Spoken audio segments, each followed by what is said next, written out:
It was already past 11:40 p.m. when I realized I messed up. The last bus was gone. I stood at the empty bus stop, staring down the long, quiet road, like it might magically fix my problem. It didn't. No cars, no people.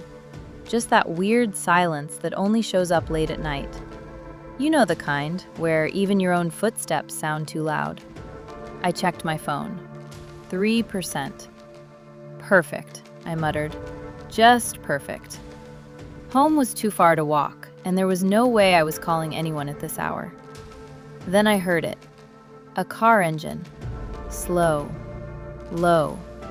Crawling toward me. A black sedan pulled up beside me. The window rolled down halfway. Inside there was a man, probably in his late 40s. Pale.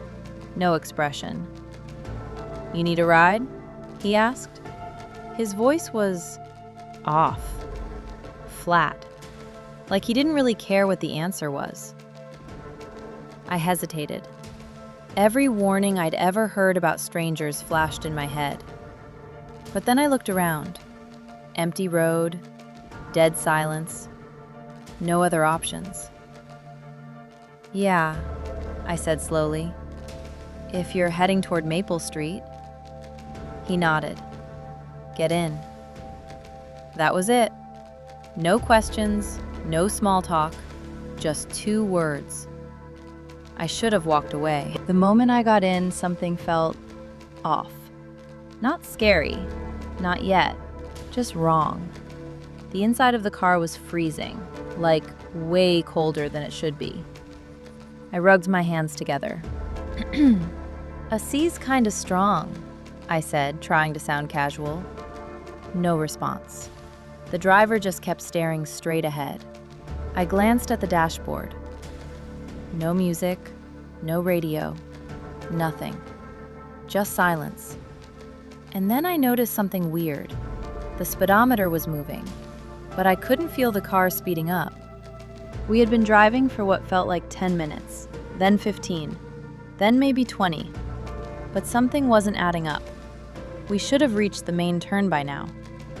I looked outside. Same road, same trees, same broken streetlight. Again. My stomach dropped. "Hey, didn't we pass that already?" I asked. No answer. The driver didn't even blink. That's when I started to feel it. That quiet panic. The kind that doesn't scream. It just sits in your chest and grows. Out of nowhere, he spoke. "You're not from around here, are you?" His voice sounded different this time. Lower. Almost hollow. Yeah, I am," I said quickly. "I live near Maple." "You missed your stop." My heart skipped. "What?" He slowly turned his head toward me. And I swear, his eyes didn't look right. Too dark. Too empty. "You missed it," he repeated. I grabbed my phone. 1%. No signal. Of course. I tried to open maps. Nothing loaded. "Can you just pull over?" I said, trying to stay calm. "I'll get out here." The driver didn't respond. Didn't slow down. Didn't even react. The car just kept moving. That same road. Over and over. Like we were stuck in a loop. Hey, if this story just gave you chills, hit subscribe to Almost Okay, because the next one, it gets even darker. I looked at the side mirror, and that's when everything changed. I couldn't see him. The driver's seat was there. The steering wheel was moving, but his reflection wasn't. My breathing stopped. Slowly, I turned my head toward him. He was still there, still driving. But in the mirror? Nothing. "Do you know what happens to people who take the wrong ride?" he asked. I couldn't answer. My throat was dry. "They don't go home," he continued. His voice sounded like it was coming from everywhere now. Not just from him, from the car, from the air, from inside my head. I tried to open the door. It wouldn't budge. Suddenly, the car stopped. No warning, no slowing down, just stopped. I looked outside. We weren't on the road anymore. We were in front of something. An old, broken-down bus stop. Rusty, faded, abandoned. I felt a chill run down my spine. "This is your stop," he said. There were people sitting at the bus stop.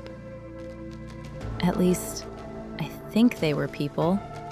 They weren't moving, just sitting there, staring forward, waiting. One of them slowly turned their head toward me. Their eyes were completely black. "Get out," the driver said. I shook my head. No, I'm not. Everyone has to get off eventually." His voice was calm, too calm. I looked at the door again. It clicked, unlocked. I didn't know what was worse, staying or stepping out. I ran. The moment the door opened, I ran. Didn't look back, didn't stop. Just ran until my lungs felt like they were on fire. And somehow, I made it home. I don't remember how. I don't remember the turns. I just know I made it. The next morning, I tried to convince myself it was all in my head, until I saw the news. Local reports confirm a fatal car accident on Maple Road 15 years ago. A driver and several passengers were killed. Witnesses claim the car still appears late at night, offering rides.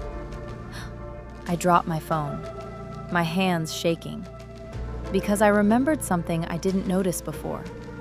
When I got into that car, there was no driver's reflection, but there was something else.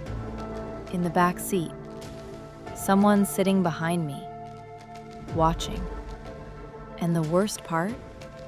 Last night, when I finally checked my phone again, the battery wasn't dead.